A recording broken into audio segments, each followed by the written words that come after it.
გადავდივართ მეორე სესიაზე. ძალიან მნიშვნელოვანი საკითხია, ეს არის თავდაცვის სფეროში შეკრებისა და გაერთიანების უფლება. ის თუ რას წარმოადგენს ეს უფლება, რანაირად რეალიზდება ეს უფლება, როგორია ასწავლებს მოწინავე ქვეყნების გამოცდილება მხრივ, როგორია საერთაშორისო ხედვა სამხედროების, გაერთიანებების და შეკრების უფლების შესახებ. მე ვარ ირაკლი მჭედლიშვილი, წარმოადგენ ერთ-ერთ არასამთავრობო ორგანიზაციას, რომელიც დიდი ხანია საქართველოში ფუნქციონირებს. ჩვენი ორგანიზაციის სახელია სამოქალაქო საბჭო თავდაცვის და უსაფრთხოების საკითხებში. მაშინ, როდესაც ჩვენ დავიწყეთ ჩვენი საქმიანობა, ძალიან ინტენსიურად განიხილებოდა ადამიანთა უფლებების საკითხი შეიარაღებულ ძალებში. შემდეგ თანდათან დაკარგა ამან აქტუალობა არა იმის გამო, რომ ადამიანთა უფლებები ნაკლებ აქტუალური საკითხია, არამედ წამოვიდა ახალი გამოწვევები და არასამთავრობო ორგანიზაციების დიდი ნაწილი გადაერთა სწორედ ახალი გამოწვევების ანალიზზე, იმის შესახებ დისკუსიაზე. და ამ მხრივ ჩვენ გარკვეულად დავკარგეთ, ჩამოვრჩით დროის მოთხოვნას, აი დღეს ერთ-ერთი პირველი კონფერენცია, ამისთვის მადლობა უნდა მოვუხატო ჩვენი სახალხო დამცველის ოფისს, რომ ისევ განაახლა დისკუსია ამ თემაზე და შესაძლებლობა მოგცა მოვისმინოთ აი ესეთი დიდი ექსპერტების, მნიშვნელოვანი ექსპერტების აზრი ამის შესახებ, როგორიც ჩვენთან დღეს არიან წარმოდგენილი. შეკრებების და გაერთიანების უფლება ჩვენ ვიცით, რომ ყველა სფეროში სხვადასხვანაირად რეალიზდება, რაც შეეხება თავდაცვის სფეროს, ყველაზე ცნობილი ეს არის მაგალითად ვეტერანების გაერთიანება, ან სამხედროების გაერთიანება იმისთვის, რომ დაეხმარონ დაჭრილი სამხედროს ოჯახს, ან გარდაცვლილ, მაგრამ კიდევ რა არის ამის იქით. ჩვეულებრივ ინდუსტრიაში მაგალითად ასეთი გაერთიანებები, პროკავშირები ახდენენ მედიაციას ხოლმე თანამშრომლებსა და ადმინისტრაციას შორის. არის ასეთი შესაძლებლობა შეიარაღებულ ძალებში, მაგალითად ეს ერთ-ერთი კითხვა. მოკლედ ყოველივე ამის შესახებ დღეს ამ სესიაზე გვექნება დისკუსია და ჩვენი პირველი მომხსენებელია ემანუელ ჯაკობსი, სამხედრო ასოციაციების ევროპული ორგანიზაცია, ეგრეთ წოდებული ევრომილი. ბატონი ჯაკობსი არის ბელგიელი, ცოტას თვითონ მოგიყვება თავის შესახებ და შემდეგ თავის თემაზე გადავა. Please.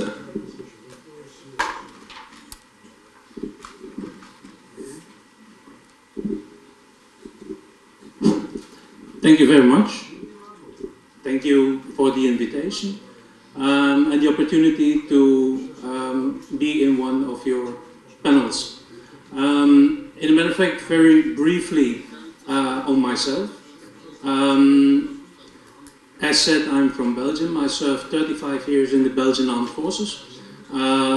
But to be correct, I didn't all the time serve in the military as such, because I was a co-founder of a Belgian military trade union beginning of the 80s, and that was my full-time job. Then as of a certain moment, 2005, 2006, already got involved with Euromil before, but then I became the president of Euromil, which I'm sharing now for 11 years. And I ended my military career because I continue to be in the military. But in a matter of fact, at the end, the last 3 years, I was advisor human resources for the Belgian Minister of Defense. So I've seen all kinds of places at the table, as well at the trade union side as at the government side, which was quite interesting to know how it works, looking from both sides. Euromil. Now this has to work. Yeah. Euromil. Very briefly, Euromil is an umbrella organization of military trade unions and military associations. I will come back on that immediately on what is the difference and if there is really a difference. We have been founded 45 years ago in Germany by associations at that time, no trade unions, from 5 countries. Denmark was with them, Germany was with them, Belgium was with them. Very surprisingly, also Italy. Surprisingly, because still today, 45 years later, Italy doesn't grant the right of association to its military personnel. So that's why it's quite surprisingly that they were already there in 1972. We represent today, I think 34, because last week we had a change, 34 associations from 23 European countries, and we are an independent association. We are an independent umbrella organization, so this means we are not linked to the European Union, we are not linked to the OSCE, we are not linked to the Council of Europe or to NATO, but we try to work as close as much together with all of these institutions. That's why we are here with a certain number of people today, meeting each other at all kinds of events, because we work quite a lot together and are, in a matter of fact, almost the only key players in this field in Europe. Our mission is to promote human rights, fundamental freedoms for military personnel, and of course, being trade unions, professional associations, also social rights, economical rights, working conditions for military personnel. And the link with the human rights is that we see also social rights as a human right. And that's why we work not only on these working conditions, but also on all the things that are related to it, like, for example, as already mentioned by Will in the handbook, on LGBTI rights, on freedom of religion, and all kinds of other things that is part of the daily life of the military. Now, the big challenge, because sometimes the room is getting quite empty when we start talking about trade unions or professional associations, our big challenge, and we know and we accept this, is that we need to find the right balance between, on the one side, military hierarchy, discipline, functioning, operational matters of the military, and on the other side, working conditions of military personnel. So we need to find there the right balance, and it cannot be that we think as professional associations or as trade unions that the only thing we should do is defend military personnel until the end, whatever happens. The soldier has always right. That's not the case. We need to find, as already said, the balance between functioning of the armed forces, protecting also the institute armed forces, but protecting those who work, men and women, day to day in these armed forces. Now, to go immediately to the basic point, the right of association is not something that is invented because we think, as Euromil since 45 years, that people should be able to join each other. No, there are a certain number of legal bases of international treaties having the basis for this right of association. And you see there the European Convention on Human Rights, the European Social Charter. I take especially these two because they also apply to your country, to Georgia. And then there are many other ones. But these two specifically foresee the right of association for all workers to join professional associations or trade unions.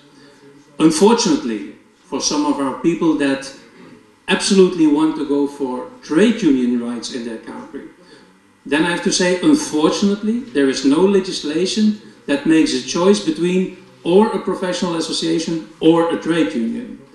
And in some of the countries, the big difference is that trade unions, for example, have more possibilities, more competences than professional associations. Now, we check this with the International Labour Organization, and in a matter of fact, there is no international definition for a trade union or for a professional association. And the International Labour Organization agrees with us that, in a matter of fact, the most important is not how you call this thing, but what you can do with it. If you are able, as a professional association or as a trade union, to defend military personnel in our case and make collective agreements for them, then you are on the right way. Even if you have the name of a trade union and you are not able to make these collective agreements and talk in their name, then it's also a lost opportunity. And believe me, I will come back on that in the end with a map of Europe. There are countries granting even trade union rights to its military personnel, but in a matter of fact, it's a complete empty bucket, there is nothing in it as a name. But this right of association can be restricted. That's what Article 11 and some other ones, but this is the most important one. Article 11 of the European Convention on Human Rights says it can be restricted. You can have a certain number of limitations for military personnel. Too many countries still today read the second part of Article 11 as you should not grant these rights to military personnel. That's not what the article says. The article says you can put limitations or restrictions for military personnel. One of those that we perfectly can live with is the right to strike. We have absolutely no problem as Euromil, and our member associations have no problem with the fact that we don't give right to strike to military personnel. The simple reason is that it has no sense to give right to strike to military personnel. Why should you block barracks? This would create a problem. This would create a problem vis-à-vis the population, vis-à-vis the nation. Nobody would accept that military or police or whoever from security forces would simply say, we don't do our job today, we stay before the barracks. It has no economical factor. So that's why we work as much as possible on the fact that we need to find a way to have collective agreements for our people. So once again, this second part of Article 11 gives a certain number of possible restrictions and not denying the right. Also, UN texts are in this way. I'm not going to stipulate them all, but all these UN texts say exactly the same. They have no exclusion for military personnel, and if there is a specific situation, they say exactly the same thing. They say you can put limitations for military personnel. So also there, you cannot deny the right of association to military personnel. Now we work together for the moment with the UN Special Rapporteur on the rights of freedom of peaceful assembly and of association, Mrs. Ciampi from Italy. She will make reports in the years to come during her mandate, and one of the reports will contain, surely, which was not the case before, a chapter on this right of association for military personnel.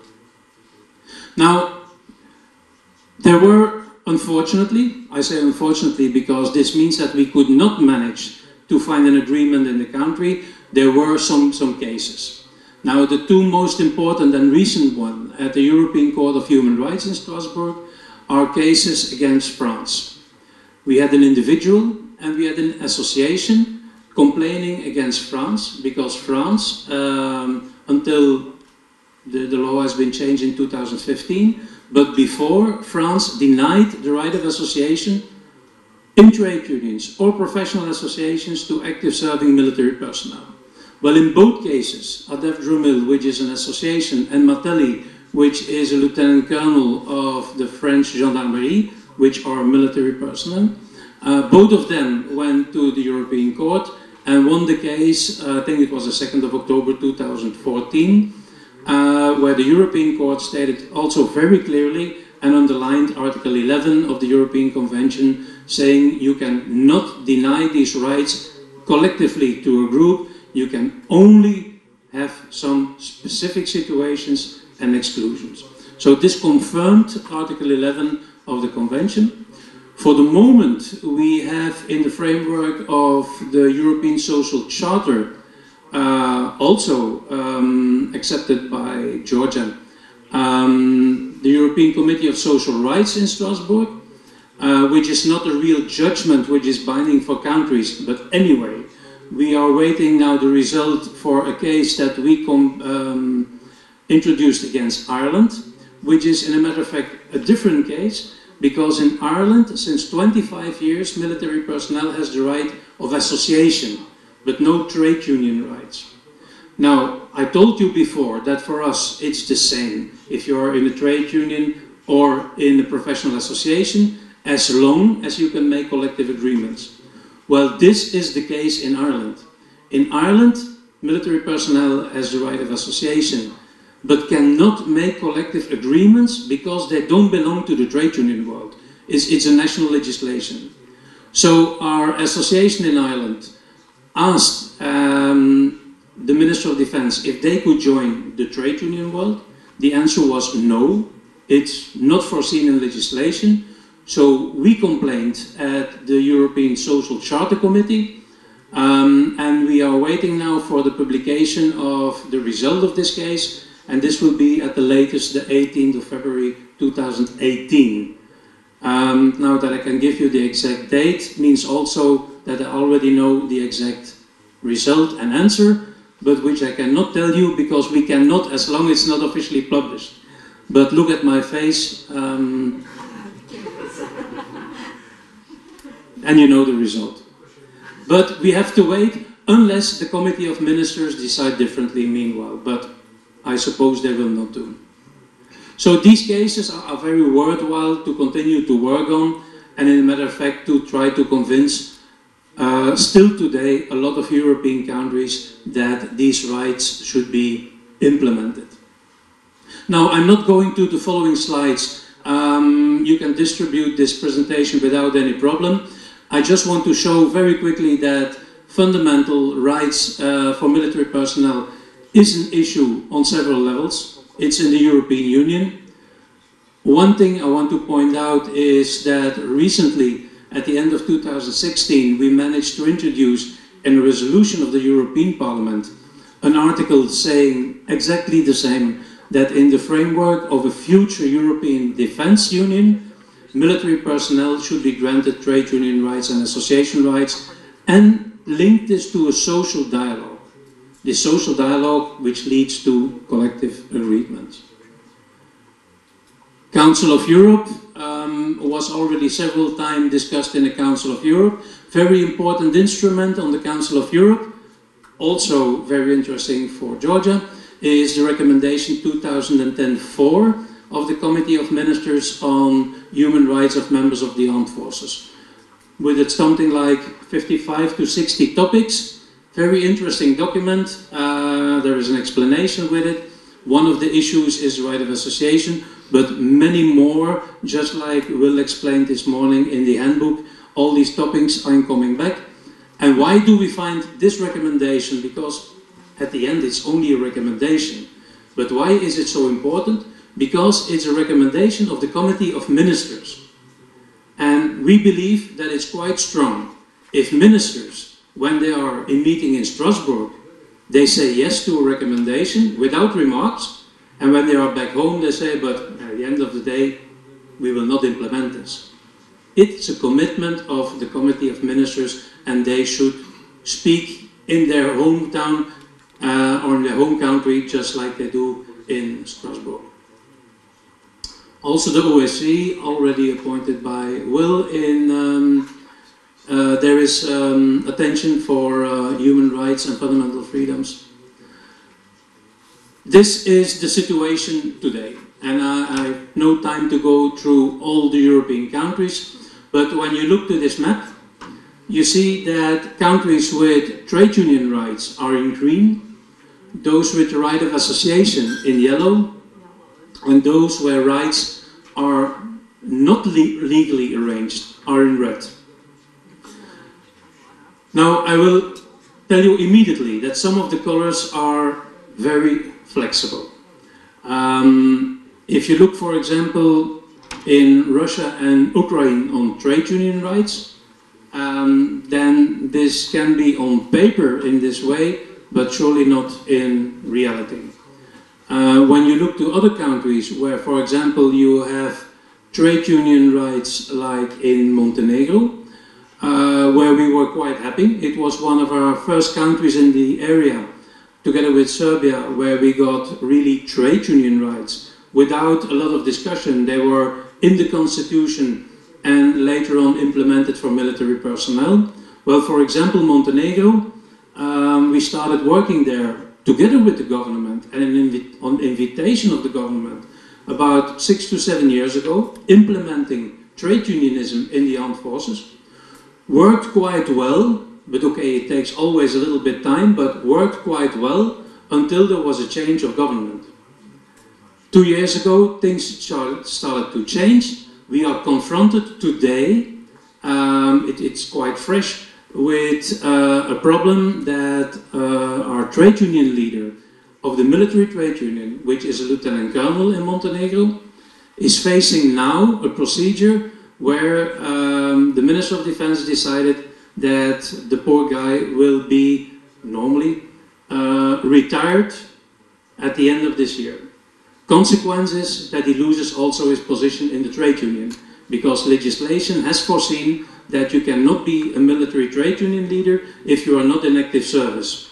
So what happened is that during a nice summer in July, the parliament in Montenegro decided on a change of military legislation, where people with the age of 50 years and more than 20 years of service can be retired from one day on the other by the Minister of Defense. Now this poor guy just became 51 this year. So we strongly believe that legislation has been misused to find a case to get rid of him. And in the weeks to come we will try to make a case out of it. But this is just one example, there are other ones. Now there are also very good examples. When you look especially to the northern part of Europe, trade unionism is really something in society and also in the armed forces.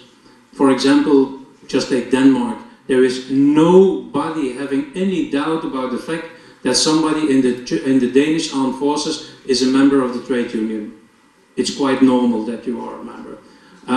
It's almost the same in Norway, Sweden, where it works very well. It works very well in Central Europe. When you look, for example, to Germany, complete different situation. In Germany, soldiers have trade union rights, but almost nobody joins what I always call a classical trade union. Most of German soldiers are a member of a German professional association, Deutsche Bundeswehrverband, which has something around, retired included, 200,000 members. And they work in a complete different way than a normal trade union in some of our countries. But with, as far as I know and I hear and see, with quite some results. In a lot of other countries where you see association rights, things are building up for the moment. Spain with a lot of difficulties, Portugal with a lot of difficulties, France very new because of the court case in Strasbourg. Italy, I think as long as I'm president of Euromil, that I know that there is a project in the Italian parliament discussing association rights of military personnel. The very nice thing is that in 2010 I was invited at the parliament in Rome for a hearing, was at the Senate, for a hearing on the right of association by a female senator who introduced a proposition to give association right to military personnel. Then afterwards, one of the 300 elections after the Second World War in Italy happened. And then, a few years ago, suddenly this same senator became Minister of Defense. And so the day that she became Minister of Defense, I wrote her a very nice email congratulating with your appointment as Minister of Defense. And I sent you hereby your proposition of 2010 granting association rights for military personnel. Now the ball is in your camp. Well, the ball is still laying in the camp, because she's now one of the most strong people in Italy against association right of military personnel. So things can change. But this is the situation in Europe. So just as Will said this morning with the handbook, there is not one perfect situation that we can say, look, implement this. Because it's always based on how you work in your country, it's based on your social security system, it's based on your social dialogue system. But one thing is sure, not implementing the right of association for military personnel is against all international regulation. You should implement it in one way or another. And I leave again in the middle if it association rights or trade union rights. But we as Euromil, and I know also our partners, we are always available to help and support this implementation process, not only towards government or defense ministries, but also towards military associations, because having only military associations and willing to do whatever they think that they can do and what they want to, it's also not the best message that we can have. There must be a way of respect from both sides, association and trade union towards government, Ministry of Defense, defense forces, and towards the other side.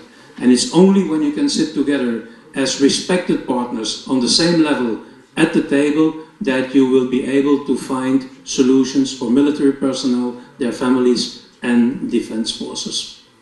So, summary, and I conclude, fundamental rights, right of association included, is an issue of discussion. You have seen that as well in the European Parliament, as the Council of Europe, as at the UN level, as at the OSCE. There is nowhere any proof that the right of association disrupt the functioning of armed forces. This is not the case. Or tell me where and when, for example, Danish or German or Dutch, Norwegian armed forces were not functioning because they have very strong trade unions. So there is no loss of military efficiency or discipline in these countries. So the result is that the right of association is something that can work, but only if you put it in a very clear framework that everybody knows how to work and under which conditions. Thank you very much. დიდი მადლობა ბატონ ემანუელს. ჩვენ როგორც ნახეთ ბატონ ემანუელის უკაზე ნორვეგია მწვანეთი იყო წარმოდგენილი და შესაბამისად იქ გაერთიანების უფლებას ნორვეგიელ სამხედროებს შეუძლიათ შექმნა პროფკავშირის. მოდით ნახოთ როგორია მხრივ ნორვეგიის გამოცდილება და სიტყვა მივცეთ როალდ ლინაკერს, ნორვეგიის შეიარაღებული ძალების საპარლამენტო ომბუდსმენს. Please and shortly introduce yourself. Thank you.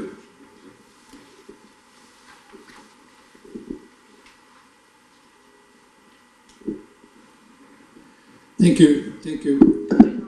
Good afternoon, dear friends and colleagues. My name is Roald Linoker, and I am the Parliamentary Ombudsman for the Norwegian Armed Forces. First of all, thank you to the Public Defender, the Ombudsman of Georgia, who invited me to come here to Georgia and Tbilisi. This is my second time here in your lovely country.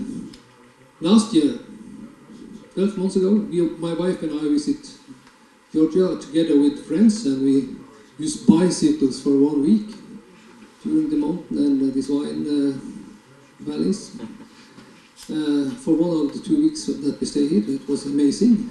I will do it again sometimes. Okay, before I was appointed to become an ombudsman, I have served as a chaplain, a military chaplain in the army for 25 years, and has also been a chairman or the mayor of my local council back in the northern part of Norway. The name is the municipality of Bardu, which also have a big military campus in the middle of the area. Okay, why this picture? It's a picture of the Norwegian Parliament, and I put it there because the modern Norwegian society started here with the Norwegian Constitution, which was adopted on the 17th of May, 1814. And this constitution is the second oldest written constitution in the world, still in existence. And it was originally founded on the principles of the sovereignty of the people, the separation of powers, and the human rights.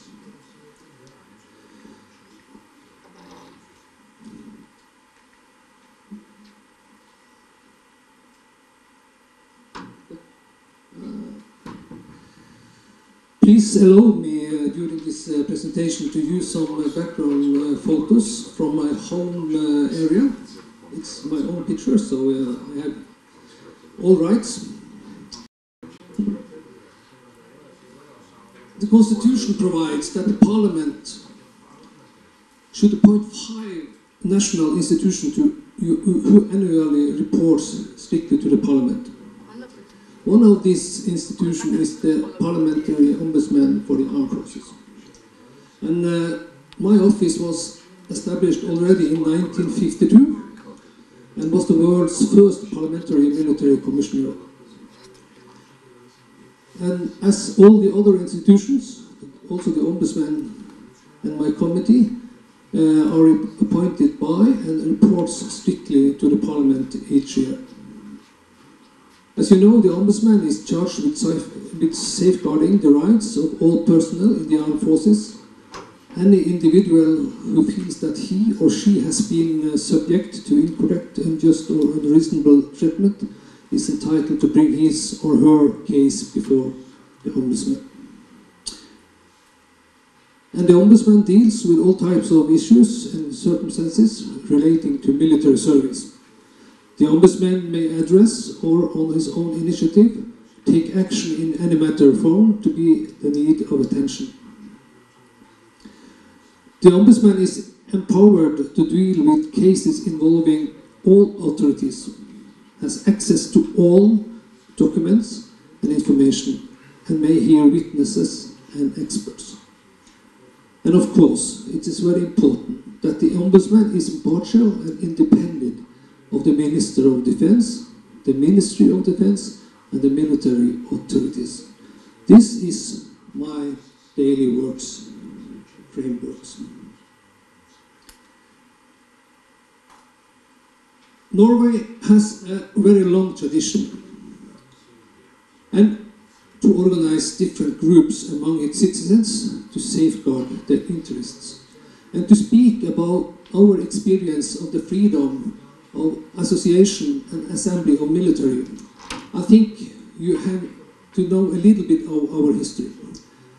Ever since 1830, various associations and organizations have been an important part of the Norwegian society and has contributed to train and served as a school or arena for the democracy education for the population. Just a few years after the constitution in 1814, the first association was adopted. And the organizations become important for the development of the society. Not only did they function as schools for democracy, but also contribute to reading and writing skills. And they become important social arenas for many, many people all over the country.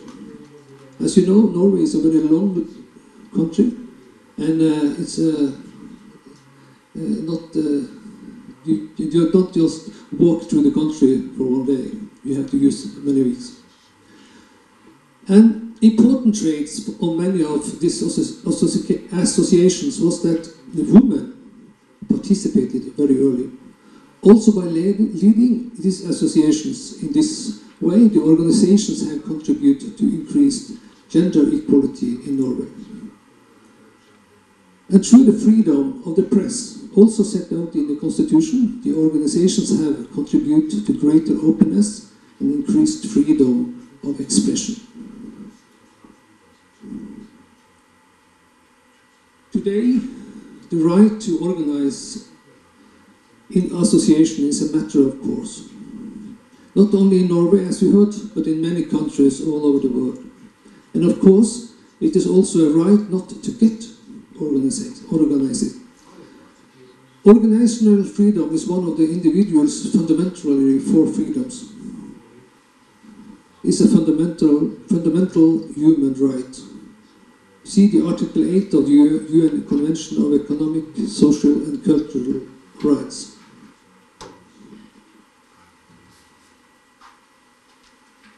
Of course, with this history in Norway, it has all been common for employees in the armed forces to be organized. The first association was founded already in 1896. And today there are several associations and assembly, both for civilian and military personnel in the Norwegian armed forces.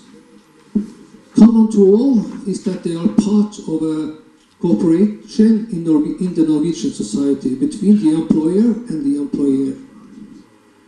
Today, this is regulated through Norwegian and international laws. This ensures employees' participation and rights and ensures that the employer has a predictable counterparty when there is a negotiation and making agreements. And as we heard from my friend here, Mr. Jacobs, officers have no right to strike, even in Norway. Okay, that's the background. What kind of experience do we have? Well, I cannot see how our society, the Norwegian society, would be if there was no free right to organize for its interests. I really don't get it. It's a big part of their lives. A very important part of the modern Norwegian democracy is about rights and obligation in the community. I do not know about any responsible politician that will work against the employees' organizations, the rights to organize themselves. On the contrary, employees in the state and the private sector are encouraged to organize themselves. And this is the normal standard in every part of the society in Norway. About 90% of the employees in the state and in the armed forces are organized in association and assembly, like in the military. This gives the armed forces and it gives the society much predictability. The employees contribute with the co-determination and development of their own working place. There are well-organized tariff settlements, and there are cooperation on all main issues of working life, such as working hours, the legislation of working environment, competence requirements, how to resolve conflicts, rules and deals for international operation, etc., etc. Also in Norway we have different military veteran associations. They are doing a great job for all the members and the veteran cases in Norway. In addition to pursuing professional, economic and social interests for its members, the employees' associations also help to work for the armed forces' reputation and status in Norway. And of course, the Ombudsman for the Armed Forces, a cooperation together with all kind of these associations.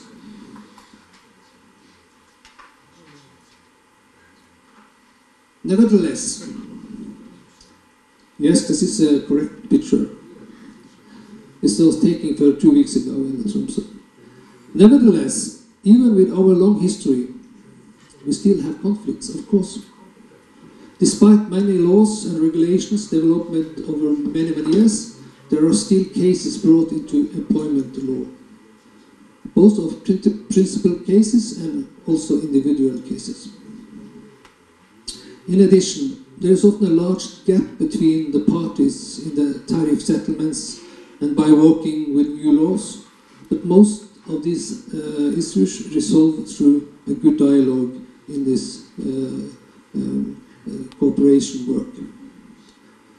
My opinion and my experience is that there will be a lot more conflicts and disagreements if we not have this kind of labor associations and assembly in the military, for the military persons. Or, as for the country, the daily, all other milieux in the countries. The last one I want to say that I think this is to have this kind of organization, these associations of, also in the military, this is an important guard and a protector for democracy.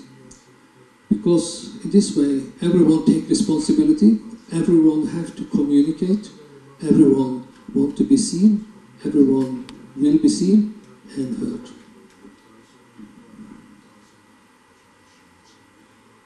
I started with this picture of the parliament. And I believe that to be true against the constitution, it will be the best guarantee to build democracy. And I cannot think a society without this kind of association and labor union. So I want to speak about this as long as I live, and hopefully you will succeed this important work also here in Georgia, and I'm looking forward to follow you the next years. Thank you for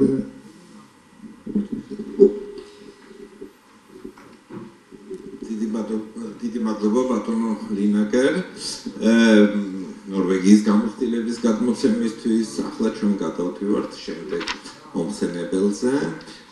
შემდეგ მომხსენებელის მოხსენება იქნება საერთაშორისო თანამედროვეობის ხედვა პრობლემის შეკრების და გაერთიანების შესახებ თავდაცვის სფეროში.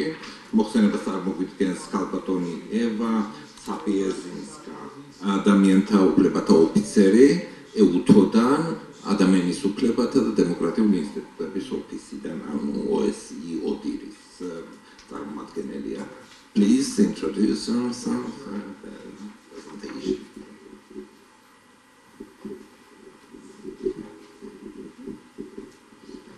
Hello everybody, and sorry for not joining for the first panel. I landed in the middle of the night, so I had to prioritize to sleep first. But I'm very happy to be here. It's my second time in Georgia as well, and last time I came here in June last year. It was on the invitation of the Ombuds Office as well. We co-organized then an HRI Academy, one of the flagship events that ODIHR, my office, does here in Georgia. And I'm also very happy to be part of this panel that is totally gender balanced, which does not happen that often on the topic of human rights in the military. I'm born in Poland, and my parents are Polish, but I actually only hold a Norwegian passport, so I got very homesick during the previous presentation. I have a PhD in sociology and have been working on human rights from different entrances. As an academic, but also as a government advisor in Latin America. I have worked on human rights for several NGOs in Norway, and now I'm with the OSCE. So, what is ODIHR and what is OSCE, briefly? OSCE spans over 57 participating states, from Vancouver to Vladivostok, as we normally say. So this is the whole European Union, the post-Soviet Mongolia, US, Canada. And ODIHR is a human rights office of the OSCE. So the secretariat of the OSCE is in Vienna, but we human rights people, we sit in Warsaw, and we are an autonomous institution, which does not mean that we are totally independent. We are autonomous. And we assist all OSCE participating states to ensure full respect for human rights and fundamental freedoms. This is the broad mandate we received in Helsinki in '92 when ODIHR was established. My department, Human Rights Department, works in a very big extent with human rights and the security sector. Not many human rights organizations work on the issue of security sector, and this is one of the niches. We do it through expert advice, capacity building, awareness raising. And as already mentioned here, we have a great cooperation with the Georgian defender, ombudsman, not only on my topic, human rights, gender and security, but also on issues as monitoring peaceful assemblies. There is going to be more cooperation next year on this, and also NHRIs generally.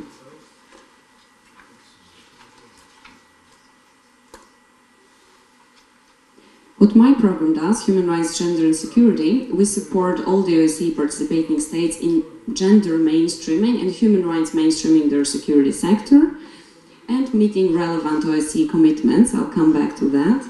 We work on the oversight of the security sector, both the internal ones, in the police, in the armed forces, but also the external one done by ombuds institutions and HRIs. We work also on 1325, Women, Peace and Security, and gender in the security sector reform. is one of the big topics.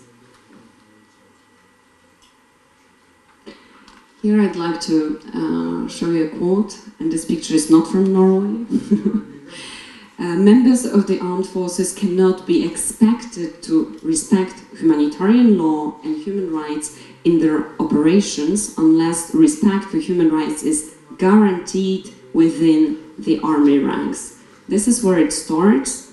If we want the armed forces to respect human rights of others, we really have to also work for their human rights. So both Euromil and our partners in the CAF, you heard Will speaking this morning, we all agree that we should look at the armed forces personnel as citizens in uniform. This should be the guiding principle for protecting the human rights of the armed forces. We see that the armed forces personnel, and here I mean both the professional ones and conscripted, are entitled to the same rights and protections as the other persons, and subject to certain limitations, and I'm going to talk about these possible limitations very soon. And according to this approach, citizens in uniform, the rights of the individual members of the armed forces do not stop at the barracks. We also see this great lessons learned for all the citizens to be able to exercise their democratic rights, the best school of democracy. In the OSCE framework, one of the most important documents, and I'm sure we'll already mention this morning, is the Code of Conduct. And here there are 4 provisions that I would like to stress. It's the para 32, that all the participating states of the OSCE, including Georgia, should ensure human rights of armed forces in conformity with relevant constitutional and legal provisions and with the requirements of the service.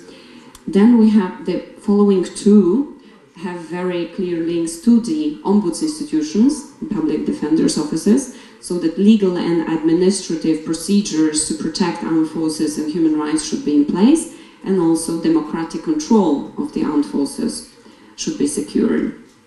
And then the last one, also very relevant, is to ensure that the commanders act in accordance with law and are aware of their individual accountability for the unlawful exercise of their authority. The Code of Conduct also talks about neutrality, but this should not contradict the right to associate. There should be a very correct balancing there. Other OSCE commitments that I would like to mention briefly is Paris 1990, right to freedom of association and peaceful assembly. It should be guaranteed for all the citizens by all the participating states. Then Copenhagen 1990 talk about that all the people should be equal before the law and are entitled without any discrimination to equal protection of the law. And also in the same document from Copenhagen 1990, all the participating states, including Georgia, agreed that it's very important to guarantee the right to establish political parties. And of course, this one in some of the participating states is limited in the military. And then Athens 2009, and here I would like to stress the gender aspect again, but also the bargaining power of the associations in the military, including the female associations. Athens says, create equal opportunities within the security sector, including the armed forces, to allow for balanced recruitment, retention, and promotion of men and women.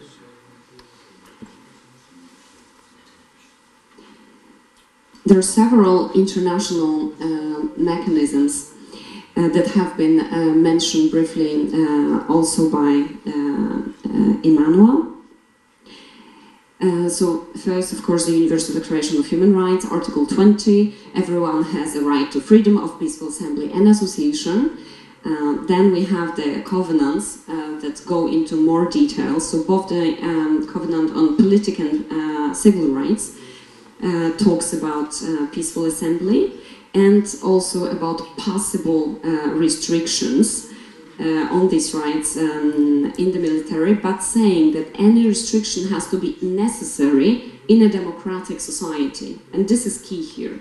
Is it really necessary to limit these rights in the democratic society, in the armed forces? How much? So this is our approach. If we have to limit, the limits have to be minimal and always necessary in a democratic society. Then, of course, the covenant of social, cultural, and economic rights is very important, as it talks about the right to form and join unions. But there are also several other provisions that would be very interesting for military associations in this very document, as it talks about safe and healthy working conditions, fair wages, equal pay for equal work, rest, leisure, and so on. And then the European Convention on Human Rights, also mentioned here already, the freedom of peaceful assembly and associations, including trade unions. It's the Article 11, and then 11.2 talks about possible restrictions. I'm coming back to that in a second. This is the recommendation of the Council of Europe that Emmanuel was mentioning. And here, first, in the Article 53, that I didn't even put here, but I'm going to talk about it briefly, there is talk about these restrictions. So then the Council of Ministers of Council of Europe says that any restriction has to be both provided by law, but also necessary in a democratic society. So we recognize this language from the Covenant of the United Nations. And then we have these three articles that are very relevant here, 54, 55, 56. The first one saying members of the armed forces should have the right to join independent organizations, representing their interests, and have the right to organize and to bargain collectively. This is only about armed forces, and it's very clear here. And then, while these rights are not granted, the continued justification for such restrictions should be reviewed, and unnecessary and disproportionate restrictions on the right to assembly and association should be lifted. Are there any restrictions there? Then we should air it and discuss it continually to be able to grant these rights also to armed forces personnel. Then 55, no disciplinary action or any discriminatory measure should be taken against members of armed forces merely because of the participation in the activities of lawfully established military associations or trade unions. And then the last one, members of armed forces should have the right to join political parties unless there are legitimate grounds for certain restrictions.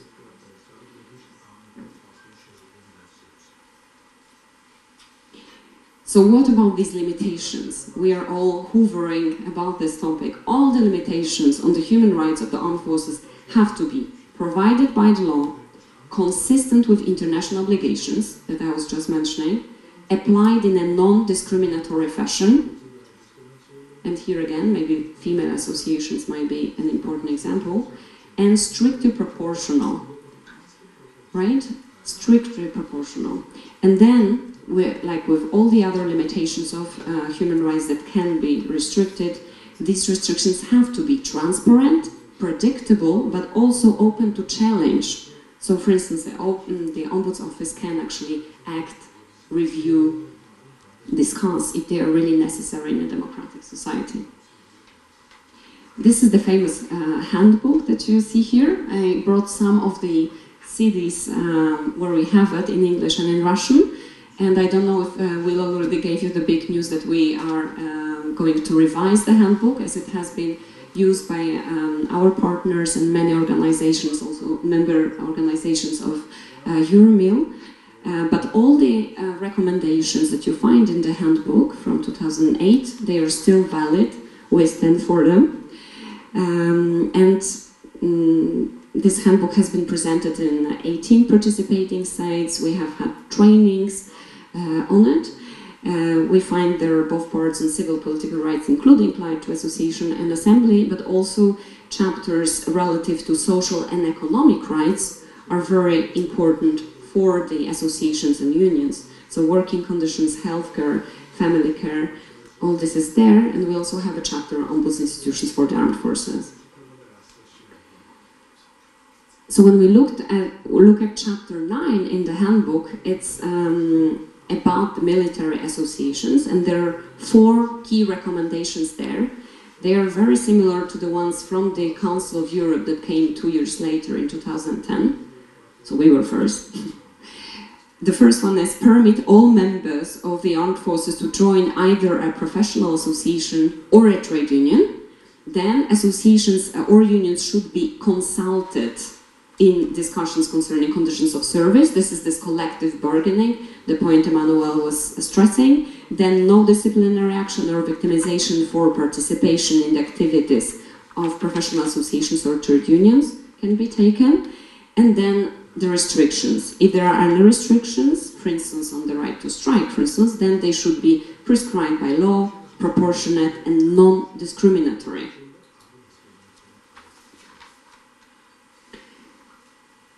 The right to association is broadly covered in the handbook, and then the handbook states that the members of armed forces should be permitted to join legal political parties, legal ones, because we also discuss extremist views, illegal associations, right? And then if you restrict political activities, you might think about restricting the participation if the military personnel is wearing the uniform. So this is a restriction imposed, for instance, in the United States. You can go to political meetings and even political rallies as active military personnel, but you should not be wearing your uniform then.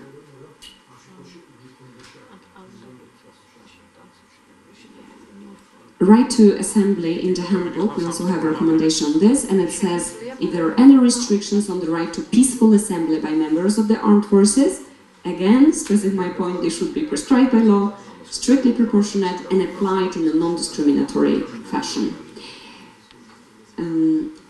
We in ODIHR work on this issue, as said already with DICOF, together with Euromil, and we stand ready to support Georgia in further exploring how to review the framework you have in place. We also have colleagues in LSU, so Legislative Support Unit, that can have a look at any new drafts if you're revising the legislation, also at early stage, which is a good practice, that ODIHR has a look at the early draft of a law, and then before the discussion broadens, some inputs can already be incorporated.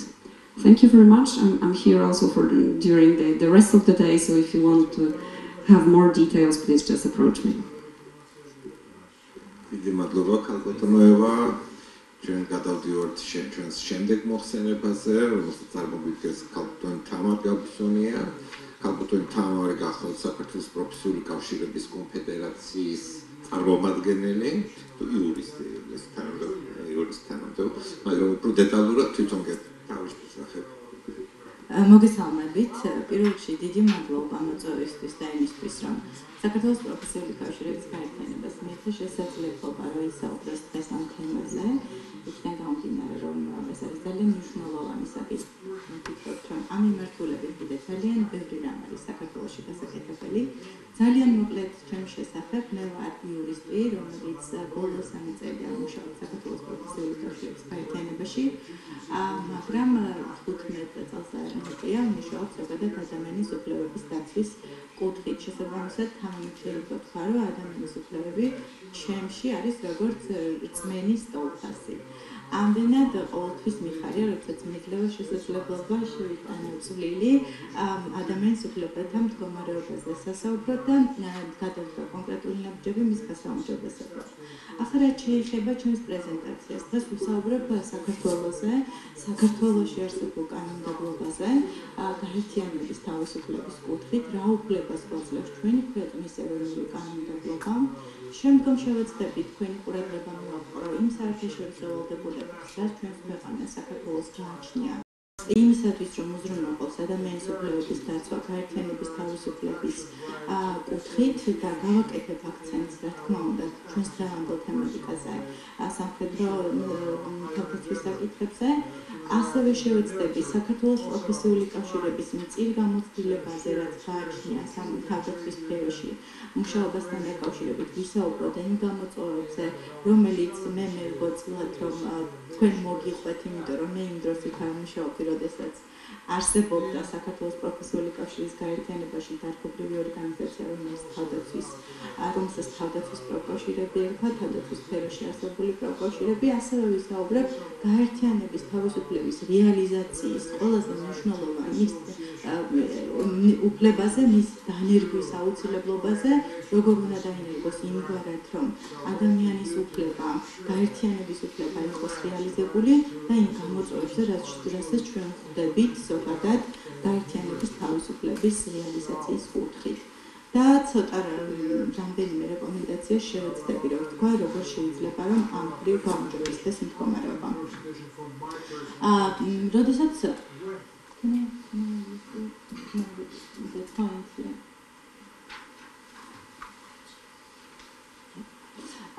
დიახ, როგორც შეგვიძლია, პირველი საქართველოს საკანონმდებლო ბაზაზე მინდა თქვენი ყურადღება გავამახვილო და პირველ რიგში ჩვენი ქვეყნის უზენაეს კანონმდებლობაზე, საქართველოს კონსტიტუციაზე მინდა მოვახდინო აქცენტი, რომლის 26 მუხლის პირველი ნაწილი უზრუნველყოფს გაერთიანების თავისუფლებას ყველა ადამიანისთვის. რა თქმა უნდა, ეს არ არის ვიცით, როგორც საერთაშორისო ნორმების შესაბამისად, ასევე ჩვენი ქვეყნის კანონმდებლობაც. გაერთიანების თავისუფლებას არ მიიჩნევს აბსოლუტურ უფლებად, გასაგებია, ვიზიარებთ ამას, შესაძლებელია შეზღუდვები, მხოლოდ შეზღუდვები აუცილებლად უნდა ატარებდეს იმგვარ ხასიათს, რომ ეს არ იყოს დისკრიმინაციული და აუცილებლად უნდა ემსახურებოდეს საზოგადოებრივ უსაფრთხოებას და სახელმწიფო წესრიგს ქვეყანაში და ეს უნდა იყოს დასაბუთებადი. რაც შეეხება კანონს, ორგანულ კანონს, საქართველოს შრომის კოდექსს. ანუ გაერთიანების უფლებას ერთ-ერთი ორგანული კანონი, რომელიც იერარქიულად კონსტიტუციის შემდეგ თუ არ ჩავთვლით საერთაშორისო ვალდებულებებს და ხელშეკრულებებს, საქართველოში იერარქიულად ყველაზე მაღლა მდგომი დოკუმენტია, არეგულირებს ორგანული კანონი შრომის კოდექსი. შრომის კოდექსთან დაკავშირებით მინდოდა მეთქვა ორი სიტყვით, რომ 2013 წელს შრომის კოდექსში შევიდა ძალიან ბევრი ცვლილება, რითაც გაუმჯობესდა შრომითი ურთიერთობის მარეგულირებელი კანონმდებლობა და სწორედ ამ ცვლილებების შედეგად გაჩნდა მეცხრე პრიმათავი შრომის კოდექსში, რომელიც გაერთიანების თავისუფლებას უზრუნველყოფს. შრომის კოდექსი გაერთიანების თავისუფლების მარეგულირებელი კანონმდებლობა გვეუბნება მე-40 პრიმა გვეუბნება ასეთ რამეს, რომ წინასწარი ნებართვის გარეშე ყველა დასაქმებულს უფლება აქვს შექმნას გაერთიანება. რისთვის გვჭირდება, რომ შექმნათ გაერთიანება? გაერთიანება შესაძლებელია ჰქონდეს თავისი წესდება, რეგლამენტი, უნდა იყვნენ არჩეული მმართველი ამ გაერთიანების მმართველი ორგანოები და შეუძლიათ, რომ აირჩიონ თავიანთი წარმომადგენლები. ახლა კიდევ ერთი მნიშვნელოვანი ფაქტორზე მინდა მოვაყო თქვენი ყურადღება, რასაც ჩვენი ქვეყნის შრომის კანონი ითვალისწინებს. იმ თავში, რომელიც გაერთიანების თავისუფლებაზე საუბრობს, ცალკე მუხლად არის გამოტანილი დისკრიმინაციის აკრძალვა, რომელიც გაერთიანების თავისუფლებიდან გამომდინარეობს, იმასთან ერთად, რომელიც უკვე გვაქვს ამავე კანონის მეორე მუხლში, რომელიც ზოგადად კვლავს დისკრიმინაციას სხვადასხვა ნიშნით და მათ შორის პროფესიული კავშირებისადმი კუთვნილების ნიშნით. ანუ შრომის კოდექსში დღეს მდგომარეობით დისკრიმინაციის ამხელავი ორი მნიშვნელოვანი რეგულაცია ხდება, ერთი დასაწყისშივე მეორე თავში, რომელიც ზოგადად კვლავს დისკრიმინაციას სხვადასხვა ნიშნით და 2012 წლის ცვლილებით ამ ნიშანს ცალკე ნიშნად იქიდან გამომდინარე, ხშირად ხდებოდა დარღვევა, ცალკე კლასიკურ ნიშნად ჩაემატა პროფესიული კავშირებისადმი კუთვნილების ნიშანი და გადავდივართ მე-40 მუხლზე, რომელიც მეცხრე პრიმათავზე, რომელიც დაემატა 2012 წლის ცვლილებების შემდგომ და იქ უკვე საუბარია ასევე დისკრიმინაციის აკრძალვაზე და პირდაპირ აქცენტი კეთდება გაერთიანების თავისუფლების კონტექსტში, რაც რა თქმა უნდა არის მისასალმებელი და პირდაპირ შრომის კოდექსის ეს ნორმა საუბრობს იმაზე, რომ დაუშვებელია დისკრიმინაცია დასაქმებულთა გაერთიანებაში მისი წევრობის გამო, მასში გაერთიანების გამო, მასში მონაწილეობის გამო და ამბობს სხვადასხვა ეტაპს. დაუშვებელია დისკრიმინაცია გაერთიანებაში მონაწილეობისა და საქმიანობის გამო, როგორც სამსახურში მიღების ეტაპზე, ასევე შრომითი ურთიერთობის მიმდინარეობისას, ასევე როდესაც შრომითი ურთიერთობის შეწყვეტა ხდება.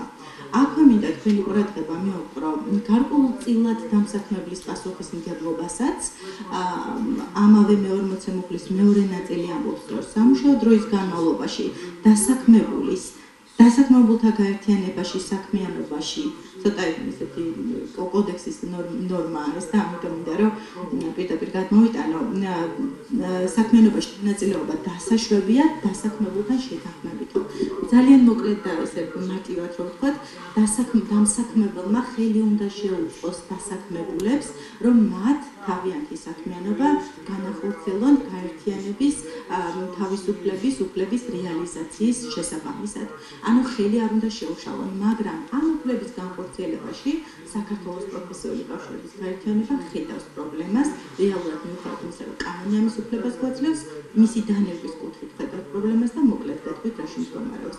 ერთ-ერთი ძალიან ცნობილი ორგანიზაცია, რომლის დავიცავ კონფიდენციალობას და არ დავასახელებ, რომელსაც აქვს ანტიდისკრიმინაციული პოლიტიკის დოკუმენტი, სთავაზობს დასაქმებულთა გაერთიანებას, რომელიც ამ დაწესებულებაში არსებობს, ისარგებლოს პროფკავშირებისათვის გამოყოფილი სამუშაო ოთახით, მაგრამ არა სამუშაო დროის განმავლობაში, მაგრამ სამუშაო დრო, როდესაც სრულდება, იხურება ოფისი. ანუ ეს არის კლასიკური მაგალითი იმისა, რომ კანონი თითქოს გვაძლევს, თითქოს დამსაქმებელი ასრულებს, მაგრამ რეალურად ეს არ სრულდება. რა თქმა უნდა, ამის შესახებ ჩვენ საერთაშორისო ანგარიშებშიც გავაკეთეთ მითითება და ასევე ყველა შესაძლო გასაჩივრების საშუალება გამოვიყენეთ, როგორც ეროვნულ დონეზე, ასევე საერთაშორისო დონეზეც. ასევე მინდოდა თქვენი ყურადღების გამახვილება შეწყვეტასთან დაკავშირებით, როდესაც ხდება შრომითი ურთიერთობის შეწყვეტა ვადის გასვლის გამო, რომელიც გახლავთ შრომის კოდექსით კანონიერი საფუძველი შრომითი ურთიერთობის შეწყვეტის, მაგრამ აქაც უფრო მაღალი და მცავი მექანიზმი აქვს, როდესაც საკითხი გაერთიანების თავისუფლებას ეხება და რატომ? მტკიცების ტვირთი ინაცვლებს დამსაქმებელზე, ისეთ შემთხვევაში, როდესაც დასაქმებული, რომელიც გაერთიანების წევრია, ქმნის გონივრული ვარაუდის აქტს, რომ ის შესაძლებელია გამხდარიყო დისკრიმინაციის მსხვერპლი მისი ამა თუ იმ გაერთიანებისადმი კუთვნილების გამო. ეს არის უფრო მაღალი სტანდარტი, რა თქმა უნდა, მივესალმებით ამ სტანდარტის არსებობას ჩვენი ქვეყნის კანონმდებლობაში. და ასევე პირდაპირ იხითებს შრომის კოდექსში, რომ ნებისმიერი ჩქარება გაერთიანების საქმიანობაში არის დაუშვებელია. ახლა რაც შეეხება უშუალოდ სამსახურთან დაკავშირებულ საკითხებს, დიდი პრაქტიკა, როგორც გითხარით, პროფესიულ კავშირებს ამემართულებით არ აქვს, მაგრამ რომ მოვდიოდი, რა თქმა უნდა, ვნახე სამხედრო სტატუსის შესახებ, სამხედრო მოსამსახურეთა სტატუსის შესახებ კანონი და რეგულაციები, რომელიც ეხებოდა უშუალოდ სამხედრო სფეროში არსებულ მდგომარეობას და შენიშნა ესეთი რამ, რომ კანონი სამხედრო მოსამსახურეთა სტატუსის შესახებ საუბრობს სამხედრო მოსამსახურის სხვადასხვა უფლებაზე, მათ შორის მაგალითად საუბარი არის თანასწორობა კანონის წინაშე სიტყვისა და ინფორმაციის უფლებაზე, სინდისის, აღმსარებლობისა და რელიგიის უფლებაზე, პიროვნების თავისუფლების, პატივისა და ღირსების დაცვაზე და შემდგომ შრომითი უფლების რეალიზაციასთან დაკავშირებით რამდენიმე დებულება, მათ შორის სამსახურზე მიღების, მათ შორის შეგულების და ასე შემდეგ და ასე შემდეგ. მაგრამ რაც მენიშნა არის ის, რომ საუბრობ შეზღუდვაზე, მხოლოდ შეკრებებისა და მანიფესტაციების კუთხით და ამბობს, რომ შეკრება და მანიფესტაცია აკრძალული აქვსო სამხედრო მოსამსახურესო, მე ძალიან ღრმად მჯერა, რომ ეს შეეხება შეკრებებსა და მანიფესტაციებს იმ ფორმით, რა ფორმითაც ადამიანები აპროტესტებენ და ახდენენ ქუჩებში, ესე ვთქვათ, ან კიდეს ანუ აქტიურ პროტესტს აქვს ადგილი და არ შეეხება გაერთიანების თავისუფლებას, მაგრამ თუ ამ კანონს თლიანობაში წავიკითხავ და თუ იქ ვერ ვხედავთ გაერთიანების თავისუფლებას, შესაძლებელია ეს იყოს ბუნდოვანი და ზოგადად საჯარო მოსამსახურეებს აქვთ შეგრძნება, რომ თუ კი ისინი სახელმწიფოს ემსახურებიან, მაშინ რთულია დაიყოლიო, თუნდაც რომ საკუთარი უფლებების დასაცავად და ამდენად ვფიქრობ, რომ ძალიან მნიშვნელოვანია, თუ კი ჩაიდება გარანტია, თუნდაც ამ სამხედრო მოსამსახურეთა სტატუსის შესახებ კანონში ისევე როგორც სხვა ნორმებზეა მითითება, ასევე იყოს ცალკეული მითითება გაერთიანების თავისუფლებაზე, რომ ეს მკაფიოდ იკითხებოდეს და იმ აკრძალვას არ ქონდეს რაიმე გარკვეული სახის ბუნდოვანებას, არ ქმნიდეს და ადამიანს ქონდეს იმის შეგრძნება, რომ მისი გაერთიანების თავისუფლება მიუხედავად მისი დასაქმების ადგილისა არის გარანტირებული კანონის დონეზე. მიუხედავად იმისა, რომ კიდევ ერთხელ ვთქვი, რომ საქართველოს კონსტიტუცია იერარქიულად რა თქმა უნდა ყველაზე მაღალი დოკუმენტია, ორგანული კანონიც რა თქმა უნდა უფრო მაღლად დგას ვიდრე კანონი, მაგრამ კანონზე მითითება სპეციალურ კანონზე, რომელიც კონკრეტული ადამიანის უფლებას ეხება, ყოველთვის უფრო კარგად მუშაობს საქართველოში დადგენილი პრაქტიკიდან გამომდინარე ესაუბრებით. ასევე გაერთიანების თავისუფლებას, რა თქმა უნდა, ძალიან დიდხანს ამაზე არ შევჯერდები და პროფესიული კავშირების შესახებ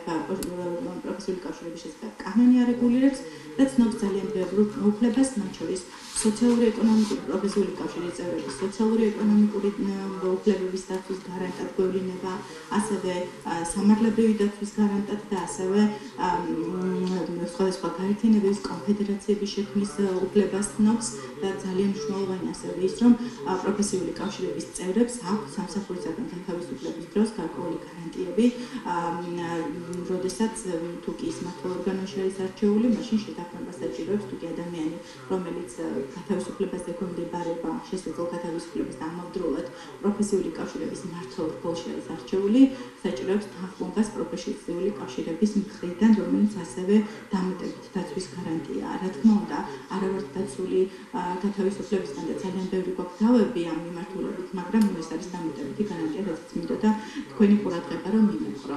ახლა რაც შეეხება საერთაშორისო ვალდებულებებს, ძალიან ბევრი ითქვა საერთაშორისო ვალდებულებებზე და ამიტომ მე ძალიან დიდხანს თქვენს ყურადღებას ამ მიმართულებით არ გავამახვილებ, მხოლოდ და მხოლოდ მინდა მოვახდინო აქცენტი იმ კონვენციებზე, შრომის საერთაშორისო ორგანიზაციის იმ კონვენციებზე, რომელზეც ჩვენი ქვეყნის შრომის კოდექსი ახდენს რეფერირებას და ეს გახლავთ.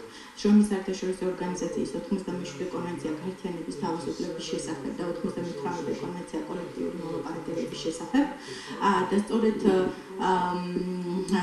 ამ კონვენციის ნორმატიული ბაზა არის გადმოღებული იმ მეცხრე პრიმათავში შრომის კოდექსში, რომელსაც მე გესაუბრეთ, ამ გარკვეულწილად საკანონმდებლო რეგულაცია არის გასწორებული.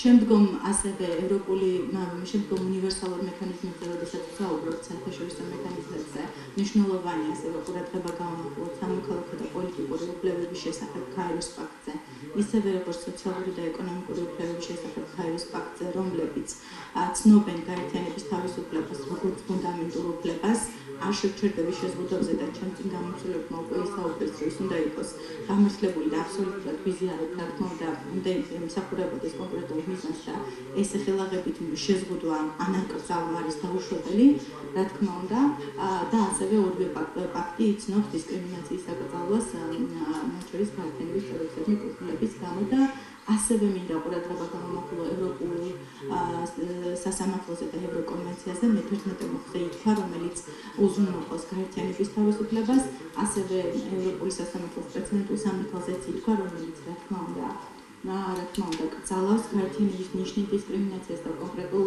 საქმეებზე იყო საუბარი და მინდა საქართველოსთან მიმართებით განსაკუთრებული აქცენტი გავაკეთო ევროპასთან ასოცირების ხელშეკრულებაზე, რომელიც საქართველოს ევროპასთან აახლოვებს და ამ დაახლოებასთან ერთად დემოკრატიული პრინციპების პატივსაცემა და უზრუნველსაყოფა ჩვენს ქვეყანაში უწესებს გარკვეულ რეკომენდაციებს, რომ პატივისცეს, მათ შორის გახლავთ ერთ-ერთი გაერთიანების თავისუფლების უზრუნველყოფა და სწორედ ევროპასთან ასოცირების ხელშეკრულების რეკომენდაციის შესაბამისი გამოძახილია შრომის კოდექსის ცვლილებები 2013 წელს, რაც შევიდა და გაერთიანების თავისუფლების თავი დაემატა ჩვენი ქვეყნის კანონმდებლობას და ცნობს ასევე სოციალური დიალოგის წახალისების ვალდებულებას, ასევე კოლექტიურ მოლაპარაკებებში ჩაბმის ვალდებულებას და ეს ყველაფერი, რა თქმა უნდა იყოს სასახული, უნდა იყოს არა მხოლოდ ასახული ჩვენი ქვეყნის კანონმდებლობაში, არამედ უნდა სრულდებოდეს რეალურად და ხორციელდებოდეს პრაქტიკაში იმგვარად, რომ ეს იყოს ხელშესახები. ცოტა მოგვიანებით ვისაუბრებ ამ მიმართულებით პრაქტიკაზე, ახლა ძალიან მოკლედ პროფესიული კავშირების გაერთიანების პრაქტიკაზე უშუალოდ სამხედრო მოსამსახურეებთან დაკავშირებით ზოგადად საქართველოს პროფესიული კავშირების კავშირების გაერთიანება 23 დარგობრივ ორგანიზაციას დაერთიანებს და 100,000-მდე წევრი ყავს. ჩვენი ქვეყნის მოსახლეობის რიცხოვნობის გათვალისწინებით დამეთანხმებით, რომ ეს არც თუ ისე ნაკლებია, არც თუ ისე ცოტაა, მაგრამ სამწუხაროდ არ ყავს ეს მდგომარეობით თავდაცვის პროკავშირი, სამხედრო მოსამსახურეთა პროკავშირი. ასეთი პროკავშირი არსებობდა 90-იან წლებში, როგორც მე მითხრეს და პროკავშირი გაუქმდა 2004 წელს.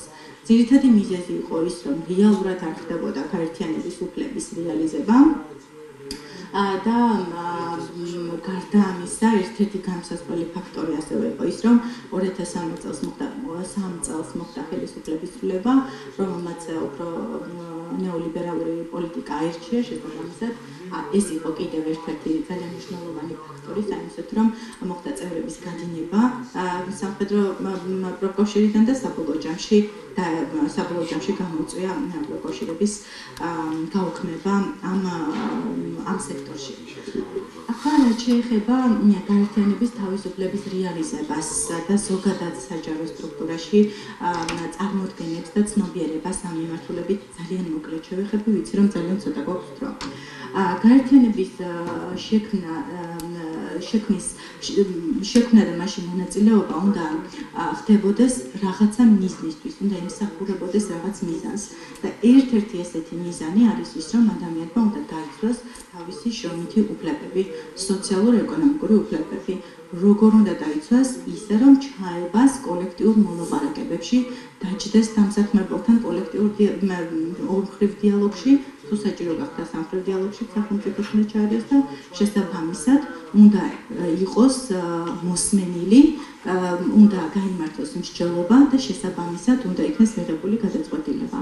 ამდენად ცოტა არ იყოს საჯარო სტრუქტურაში დასაქმებული პირები, მათი ცნობიერება ამ მხრივ, რასაც ჩემი დაკვირვებით შემიძლია გითხრათ, რომ თუ კი ისინი საქართველოს ჩვენ, მათ შორის NGO-ს არასამთავრობო სექტორიც, ჩვენ ყველა მუშაობთ ჩვენი ქვეყნისთვის, ყოველ სხვადასხვა კუთხიდან, მაგრამ საჯარო სექტორში და განსაკუთრებით ძალოვან სტრუქტურებში დასაქმებულები აღიქვამენ თითქოს და სახელმწიფოს წინააღმდეგ გადადგმულ ნაბიჯად იმას, რომ თუნდაც თავიანთი შრომითი უფლების გასაუმჯობესებლად გადადგამენ გარკვეულ ნაბიჯს, მაგრამ ეს ასე არ არის, იმიტომ რომ ადამიანმა პირველ რიგში უნდა შეძლოს თავისი უფლებების დაცვა, საიმისოთ რომ უფრო ეფექტიანად და უფრო სრულყოფილად შეძლოს საქმიანობა პირველ რიგში. ამდენად შრომითი უფლებების გაუმჯობესებისთვის სწრაფვა. ეს არის ადამიანის ფუნდამენტური უფლება და ამის განხორციელების საშუალება არის მისი შესაძლებლობა ჩაებას კოლექტიურ მოლაპარაკებებში. ეს მესიჯი გვინდა, რომ ჩვენ ზოგადად ნებისმიერ სტრუქტურაში და მათ შორის ძალოვან სტრუქტურაშიც რომ ყოველთვის ვცდილობთ, რომ გავუშვათ ეს მესიჯი, ყოველთვის არის ხოლმე კერძო საუბრებში, რომ რა თქმა უნდა ყველას გვინდა უკეთესი პირობები, რა თქმა უნდა უკეთესი ხელფასი გვინდა, მაგრამ ვიცით ჩვენი ქვეყნის სოციალურ-ეკონომიკური მდგომარეობა. ის ფაქტორი, რომ დასაქმებულს გაცნობიერებული აქვს ქვეყნის სოციალური ეკონომიკური მდგომარეობა, ეს არის კარგი ფაქტორი იმისთვის, რომ დაჯდეს მოლაპარაკების მაგიდაზე უფრო პრაგმატული წინადადებები გქონდეს და უფრო მეტად დაიცვას ბალანსი დასაქმებულისა და დამსაქმებლის უფლებებს შორის და უფრო დაახლოვდეს ეს უფლებები, რამაც საბოლოო ჯამში შეიძლება კოლექტიურ შეთანხმებამდე მიგვიყვანოს. ამდენად პირიქით მე ვფიქრობ, რომ იმ ადამიანს, ვისაც უფრო მეტად აქვს გაცნობიერებული პასუხისმგებლობა დამსაქმებლის მიმართ, ვფიქრობ, რომ ეს უფრო მეტად შეუწყობს ხელს კოლექტიური დიალოგის სრულყოფილად წარმართვას და შემდგომ შედეგზე ორიენტირებულ დიალოგს. ასევე მინდა ყურადღება გავამახვილო იმ ფაქტზე, რომ ზოგადად აქ ბევრი ითქვა და რა თქმა უნდა ვეთანხმები, რომ სამხედრო პერსონალი მათ შორის და ზოგიერთი სამსახურები, რომელთა საქმიანობა უსაფრთხოებასთან არის კავშირში, შეზღუდულები არიან და ჩვენ შემთხვევაში საერთოდ ეკრძალებათ თავისთვის უფლება. ჯერ ერთი ძალიან მოკლედ ვიტყვი იმას, რომ იმ უფლებათ იმ სამსახურების ჩამონათვალი, რომელსაც ეკრძალება გაფიცვის უფლება ჩვენი ქვეყნის კანონმდებლობის შესაბამისად ძალიან ფართოა და იქ ხდება სამსახურები, რომელსაც არ უნდა ეკრძალებოდეს, ეს ძალკე თემაა. მაგრამ რაც შეეხება იმათაც, ვისაც ვეთანხმებით, რომ შესაძლოა საერთაშორისო და ეროვნულ დონეზე ეკრძალებოდეს გაფიცვის უფლება, ეს უფლება არ უნდა წავართვათ აბსოლუტურად ყოველნაირი კომპენსაციის გარეშე და მნიშვნელოვანია განსაკუთრებით ისეთ ქვეყანაში, როგორც საქართველოა, როდესაც შრომით დავაზე მართალია ერთდღიანი დაჩქარებული წარმოება, სასამართლო წარმოება, გათვალისწინებული, მაგრამ სასამართლო პროცესები მინიმუმ 2 წელი და მაქსიმუმ 5 წელი იჭიმება. ასეთ დროს მნიშვნელოვანია, რომ არსებობდეს ალტერნატიული საკომპენსაციო მექანიზმი და მაშინ, როდესაც არსებობს კოლექტიური მოლაპარაკებები, როდესაც შექმნილია გაერთიანება და მიმდინარეობს სოციალური დიალოგი და მხარეები ვერ აღწევენ შეთანხმებას, საკომპენსაციო მექანიზმი უნდა ამოქმედდეს, იქნება ეს არბიტრაჟის სახით თუ სხვა ორგანოს სახით, რომელსაც ექნება ბერკეტი, სწრაფი, სათანადო მოისმინოს ორივე მხარის არგუმენტი, გამოიტანოს გადაწყვეტილება, რომელიც შესასრულებლად იქნება სავალდებულო, ფაქტიურად შეითავსებს გარკვეულწილად სასამართლოს ფუნქციას, იმ განსხვავებით, რომ იქ იქნებიან მიუკერძოებელი, რა თქმა უნდა სასამართლოშიც, მაგრამ იქაც უნდა იყვნენ მიუკერძოებელი, მაგრამ იმ განსხვავებით მიუკერძოებელი ადამიანებიც განიხილავენ დავას და რაც მთავარია, სწრაფად უნდა განიხილონ, სათანადოდ უნდა იქნეს არგუმენტები მოსმენილი და მათ გადაწყვეტილებას უნდა ჰქონდეს სავალდებულო ხასიათი აღსასრულებლად და შესასრულებლად. ძალიან მოკლედ სულ ეს მინდოდა მეთქვა.